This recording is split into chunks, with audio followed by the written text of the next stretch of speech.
Good evening. It's still Wednesday, July 8th. It is 8:50 p.m. We're going to look at a professor who I got in touch with and whom I did a background check on. I looked through his articles. I looked through his writings. We're going to look at the history of some history of these type of viruses and his own perspective. He kind of went under the radar, and I'm trying to get more info out of him if I can. I'm not sure because he's in a very high place. I'm not sure if he has the freedom to really just tell me everything. His name is Bertram Fieldings. And this is a report on what I have been able to learn off of him. He is a man who is an expert on the coronavirus. He is a microbiologist, a PhD. Let's dive right in. Report number 33. Professor Bertram Fielding speaks. SARS-2 is about 90% similar to other coronaviruses, yet it's more like a cousin than sibling, possibly because of unique proteins. The very mild sick are unlikely to get tested. I was talking about this earlier. I think that there's a lot of people that if they don't feel sick, they don't see the need to go and take a test. But in all reality, if you're going out, anybody going out, you need to get tested because the majority are asymptomatic. And even if you're fine, you can pass it on to somebody else who may not end up fine from it. There are 7 human coronaviruses. SARS, MERS, and SARS-2 can be fatal. The others, 229E, OC43, HKU1, and NR63 are not. Why some kill and others don't isn't understood.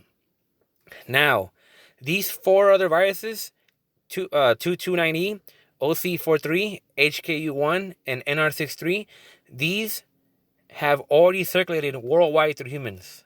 There's a good chance that you have these coronaviruses in you, but they are not lethal, per se. So the first 3, SARS, MERS, and SARS-2, attach near to the lungs, thus more severe. The other 4 attach much higher, only causing colds. SARS killed 10% of its total infected. MERS killed 37% of its total infected. SARS-2, it's a typo there. So SARS-2, we only have unreliable case death rates. Mortality rate would only be known at the end of the pandemic. Again, don't let anybody tell you that, the mortality rate is only 0.011% or 1%, 2%. We don't know and we won't know till the end. So anybody trying to think of a rate, it doesn't work. It's a false argument. It's easily debunked. In 2018, the WHO warned of a pathogen X that would cause an outbreak never seen before. It is believed SARS-2 has come to be pathogen X.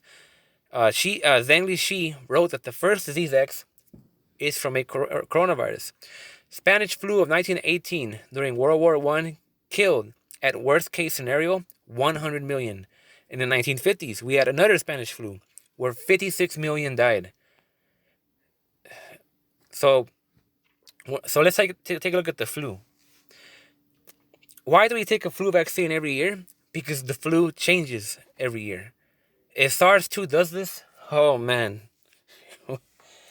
it's gonna be quite the ride. SARS-2 mutations. It's a matter of whether the body's immune system can remember this virus when it returns. Now we know that this virus does a lot to the immune system. It tries to hide from the immune system. So I'm not sure how that's gonna turn out. So yearly between 350 to 750K die from the flu. Let's move on. No coronaviruses have vaccines. Now this is something that needs to be thrown out there. Not a single coronavirus in existence in human history, in our databases, has a successful vaccine. They have all been failures. Now, realistically, with proper testing protocol, a vaccine wouldn't be possible till mid-2021. I've heard this many times.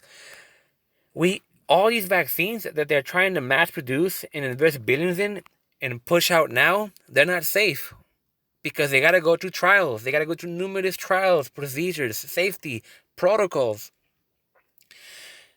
It takes minimum a year and a half, and anything sooner could be dangerous, could do the opposite. Example, the feline coronavirus test. A good vaccine was made, but when the cats were given it, they got worse and more died. So all these rushed vaccines can do, this is the outcome. You can't rush a vaccine. You have to take the right safety protocols. SARS-2 is a zoonotic infection and could always return from the wild. So there was an article that came out months ago that said the possibility that SARS-2 could be a seasonal virus. It may. Maybe we'll beat it. But maybe it'll be recombining in the wild and then bounce back to a human. You never know. Its genetics are similar to bats and snakes. Now, Kevin McCain, PhD, he's talked about how this virus has something to do with the poison that you find in snakes. So I find it very peculiar that this guy brings up the fact that it has a similarity in genetics to snakes. So how did SARS and MERS come about? SARS went from bat, civet cat to human. MERS went from bat, camel to human. Bats have dozens upon dozens of viruses, but they're asymptomatic to them. They're asymptomatic. They just pass it on. Do antibiotics work on viruses? No. When you have a bacterial infection, you are given antibiotics. Antibiotics are for bacteria. When you go in with the flu, the antibiotic given to you is to treat any secondary bacterial infections. You need an antiviral. Now I have a source. I have some YouTube links right here.